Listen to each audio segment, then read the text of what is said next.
Could you address that fear, suspicion that people have, and if we're not going to revisit the foundation of the Constitution, then by default we're going to be open and susceptible to accepting a new constitution or a global constitution. So I just would like you to speak to some of my friends that have that deep-seated fear of what the founding fathers left us in those documents.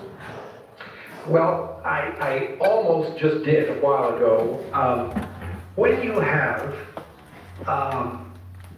people who are very much wealthier than you, and they only consort with those who are likewise wealthy and connected, they aren't going to think like you, they aren't going to care about you, they aren't going to try to deal with issues that hurt you or make you afraid or make your life miserable. They just aren't. They don't care. They just don't care. Right. If I grew up in Laredo, Texas, a small town on the border, the largest inland port in the United States, full of people from all over the world, lots of merchants and stuff like that. But it was also the oil patch. It still is. A lot of wealthy people, a lot of people who made a lot of money very quickly without working for it. Call it mailbox money, including a lot of my family members and stuff. And when you're very wealthy, you just don't care about anything but yourself and your family and where you're going next and what you bought and what you're going to buy. And it's a lunatic life, but there it is. That's the life of the wealthy. You kind of see it with celebrities as well. Celebrities care about themselves and nothing else. So I don't think if you took the 18th century average planter, farmer, wealthy person and said, did they represent the little sharecropper guy? No, of course they did not. But is this Constitution still, warts and all, and it has plenty of warts. I don't want to get into the warts. Why? Because it doesn't matter. If you say, tomorrow we're going to have a new Constitution, we're going to try it, good luck with that. Anybody who wants to try that, they're welcome to it. I'm not going there. Why? Because most Americans never will. And so it's going to be wasted effort. And why do that? If most people believe that the Constitution is the law of the land, then why not do that? In other words, if we had what you read in black letter on that parchment, if we actually had that, would people be much, much more satisfied than they are today with the monstrosity we have running out of Washington, D.C., which 75% of what they do is nowhere found in that document. 75% of it. Nowhere found, nowhere authorized by that Constitution. So when people find fault, I've spoken with and debated with a professor who wrote a book called The Constitution Failed. Yeah. Robert something or another, called The Constitution Failed. Now, there are many people who say the Constitution is real, and we're actually a corporation, and there's lots of other things. There are lots of different theories, and some of them very factual, and this person did this thing at this time, and look, here's the document, look. All of that is great. But most people, 99.9% of people, won't believe you when you tell them or won't care when you tell them. So it falls into what's called esoterica. It's esoteric. Most people don't know it. Most people don't care. And if it's esoteric, you're not going to go there. I mean, you'll go there, but you'll waste your life. So I don't want to waste my life. We have the Constitution we have, warts and all. If we start enforcing it, and if you read my books and booklets, and you see these 22 laws, there are many things in there that I'm sure your group would love. Number one, we have got to restore lawful money in this country. Yeah. And credit in this country. The bankers have run the show for a long, long time, ever since Alexander Hamilton ran much of George Washington's administration from the back rooms, and also ran a lot of John Adams' administration from the back rooms. So Hamilton knew he could never run because he was a foreigner. Right. And so anyway, but he was the snake who belonged to, I mean, look where he's buried. His crypt is on Wall Street. And he lived in New York all his life, ever since he moved here from Nevis, the island of Nevis. But again, there are going to be bad people in the world, and there's going to be bad stuff, and the bad people have all the power right now. And what we're saying is, why don't we make it so that the bad people can't have as much power, and a lot more normal people can start getting power, or at least can start getting influence with their neighbors and say, you know what, let's do this thing. Let's go kick butt. Let's take this thing back. You do it on a local basis. And take a picture In of other your words, if we make our... address them. And here it is. Right now, I look at Washington, D.C., I look at the federal government. I don't see the House of Representatives and each representative having too much power to be the real root of the problem. The real root of the problem is in 17 and the decades following. The government practically didn't exist except for the military and the lawmakers. Now, we have a huge bureaucracy. Yep. And most of the laws that oppress us aren't even passed by the House of Representatives. Right. They're edicts that come from FCC, from EPA, and from all the other alphabet bureaucracies. They have the real power. They are not limited. They are not limited by term limits. In fact, they're practically bulletproof because of the civil service laws. You can't even fire them when they do criminal acts. It takes forever to prosecute them. That's the real power. The media is immensely more powerful than Congress. So I don't see that making the House of Representatives, each representative, less powerful, almost to the point of being non-existent, because there's so many of them, they can't even speak with one voice, making them less powerful and relative to all the other arms of government, we might as well just do away with the House of Representatives altogether and let the Senate run this, and let the media and the bureaucracy run this. So I don't see that. I know that's supposed to be your first step, but I think you take that first step and you probably never get to the other steps. It'll be over. Right on. If you work for an agency today, let's say you work for the SDS, that has its own flag and it can't be fired and all these things. If you work for any one of those agencies, where does your paycheck come from? Who originates all money bills? Who authorizes the purse in our federal government? House of Representatives. The House of Representatives, that's correct.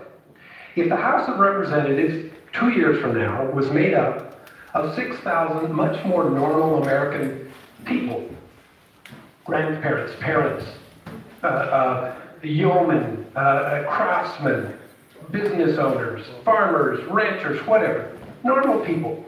If it was made of those kind of people, instead of the kind we have now, do you think there would be any difference, or do you think they would still keep funding the same crap you're talking about? And I agree, it's absolutely ridiculous that most of what comes from federal government today does come from unauthorized, illegal agencies and bureaus. I agree with that, but their money, they only exist because of the United States House.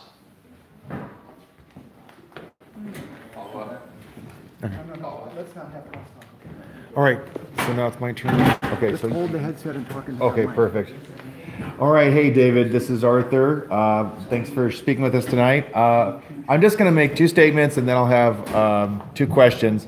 I disagree with you. I've looked over the records on this. Abraham Lincoln was not a communist. He was not a Marxist. I think the fact that he fought to free slaves, and I understand there's a lot of debate on this, but I'm going to agree to disagree on that. Second of all, no, we don't need term limits. This is a debate that the framers actually had emphatically on term limits. That's not a good idea. In California, we've had term limits, and it's actually made it worse. It's given the third house and the deep state of Sacramento more power. I would urge you to look at that a little differently. Look at what Madison and the rest, I'm sure you have, but I'd encourage you to look again. The two questions I have. So would you see the House of Representatives operating still on a committee process? How would they draft legislation? I want to understand that I'm not.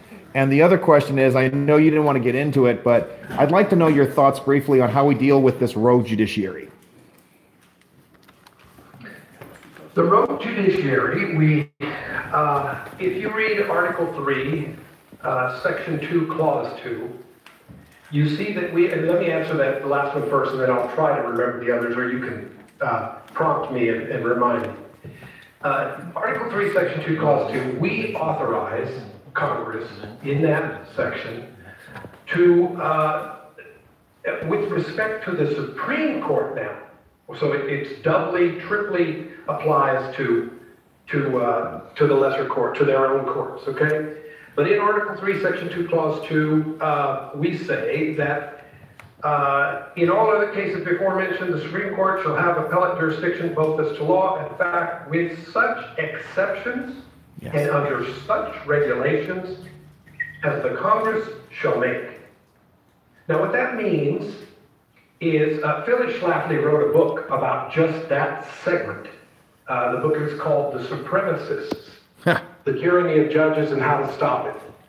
I think it's a 2004 book, out of print, but you can find it. We're telling Congress there, look, you have complete subject matter jurisdiction. If you tell the Supreme Court tomorrow, even though we also created the Supreme Court, we're giving you in Article 3, Section 2, Clause 2, such regulations and exceptions as you want to put on the court. Okay. So if tomorrow the Congress passed a law that said anything having to do, any case having to do with the practice of medicine, with insurance, with marriage, the institution of marriage, with life, with abortion, whatever. Any of these things are off limits, shall not be adjudicated by the federal courts. That is the end of that. Okay. Now, I've written about this quite extensively and quoted a whole lot of Supreme Court justices who have said that very thing. That's it? Okay. Yes, I wanted to confirm your information about Abraham Lincoln. The book, The Real Lincoln, and I noticed on your website, you've got a good dozen books that I'd certainly endorse. I'm not for your program, but you have some good information there. Also, Phyllis Schlafly wrote the book, A Choice Not an Echo, which gave us tactical information in 1964 in order to take the state of California away from Nelson Rockefeller and prevent him from being the president after Kennedy. I don't think he can hear you right now. Okay. I think we Good, right?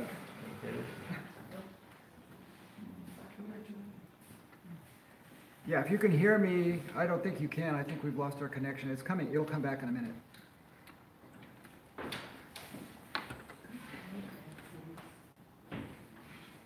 Guess we need 5G.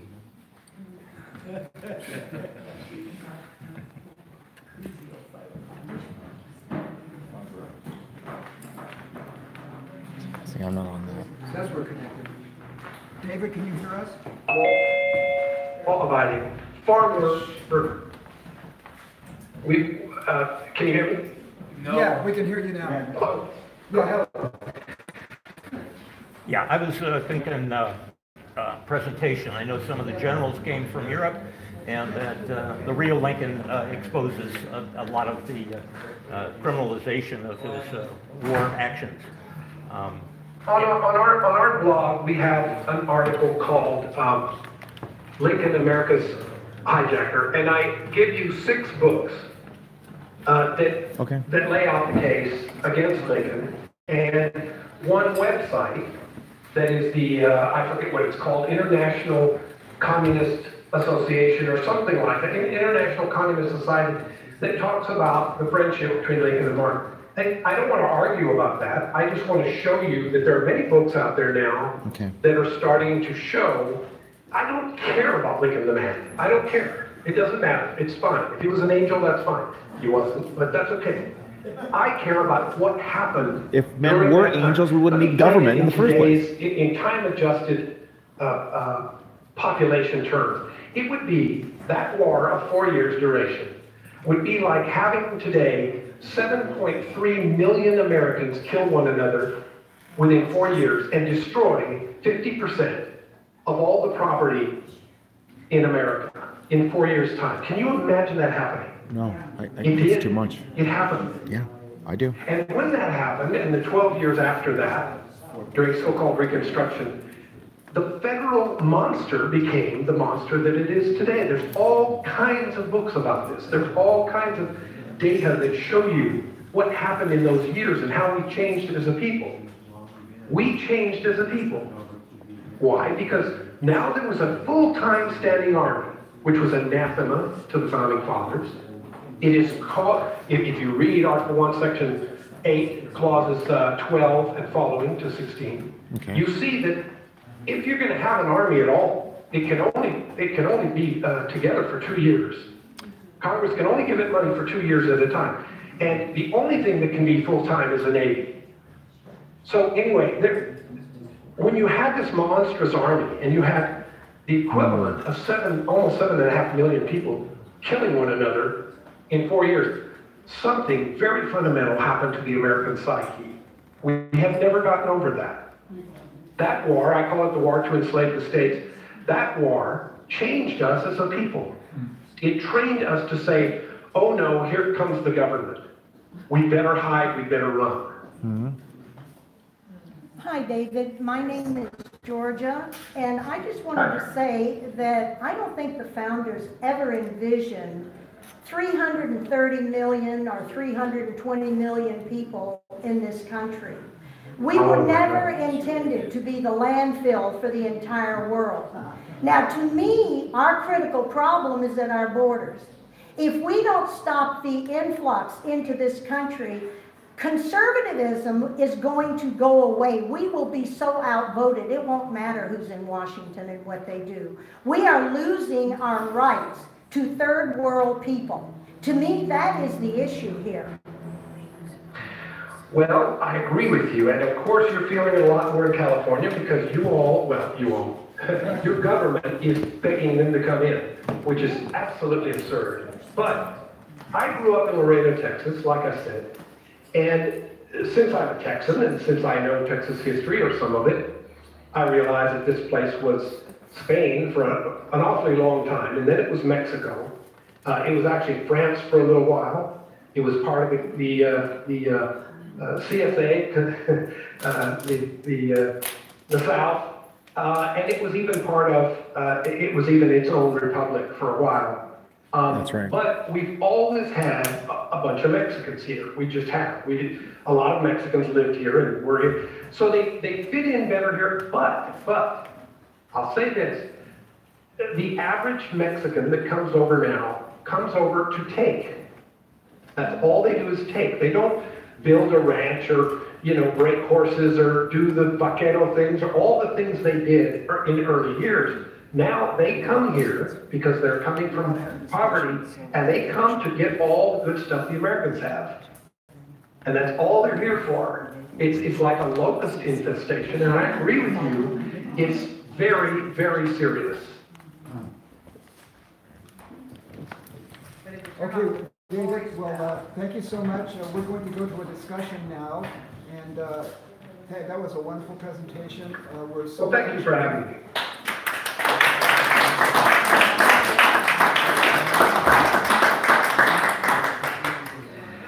Well, you all enjoy. Please go to the website, and if anyone has interest, we are looking for more California chapter founders, and to be a chapter founder is a very simple thing. We cover it on the homepage of the website at tacticalcivics.com. Thank you all very much. God bless you.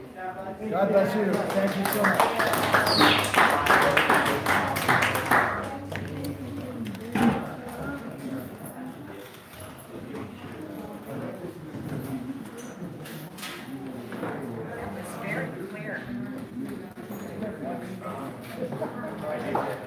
Lots of stuff. But if I make a quick announcement, really quick. One thing I've learned is that going to have people of all backgrounds. They're going to have massive and vocal. So, but anyway, this was a really good presentation. I'm glad I made it. This was great. Thank you. Here we go. Wrapping up equal form. All right. Tomorrow.